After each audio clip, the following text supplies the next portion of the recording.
এই ঘরেই জন্ম নিয়েছিলেন শরীফ ওসমান হাদি। নিম্ন মধ্যবিত্ত পরিবারের সন্তান হাদির বেড়ে ওঠা এখানেই। তবে এই ঘরে হাদি যেন এখন কেবলই ছবি। ঘাতকের গলিতে চিরতরে বিদায় নেয় শূন্যতায় তার জন্মভূমি। স্বজনদের পাশাপাশি গ্রামবাসীর কাছে হাদি যেন কেবল একটি নাম নয়, ২৪-এর গণঅভ্যুত্থানে নেতৃত্ব দেয় এক রাষ্ট্র পুনর্নির্মাণের প্রতিচ্ছবি।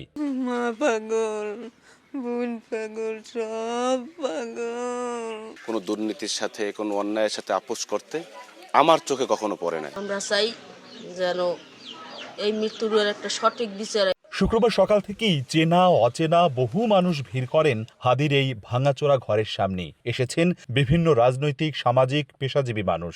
বাড়িতে থাকা হাদির বোন আর বোনের পরিবারকে সান্ত্বনা দেয়ার ভাষা পাচ্ছেন না আগতরা। শেষবারের মতো নিজ গ্রামে হাদিকে দেখতে চান এলাকাবাসী। হাদির জানাজা নাই নলছিটির মাটিতে, এইখানে বড় হয়েছে, এখানে মাটি মানুষের সাথে তার সম্পৃক্ততা রয়েছে। এইখানে তার একবার জানাজার ব্যবস্থা রাষ্ট্র করে। ওর যে ইমানি শক্তি, ওর যে চাওয়া পাওয়া, ও মৃত্যু চাইতো আল্লাহর কাছে, যদি মৃত্যুই হয় আল্লাহ সে শহীদই মৃত্যু দিও। সারা বাংলাদেশের মানুষ আজকে শোকাতুর।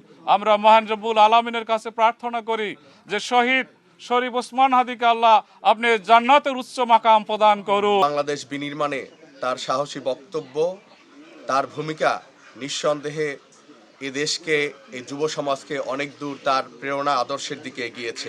হাদির শ্বশুরবাড়ি বরিশালের বাবুগঞ্জেও শোকে স্তব্ধ। অল্প বয়সে স্বামীহারা স্ত্রী ও একমাত্র সন্তানের অনিশ্চিত ভবিষ্যতে উদ্বিগ্ন স্বজনরা। আমি আর চাই না এই দেশে আর কেউ যেন এরকমের স্বামীহারা বা বাবাহারা কেউ না হয়। আমার দাবি সরকারের কাছে এদের একটা কর্মসংস্থা হোক।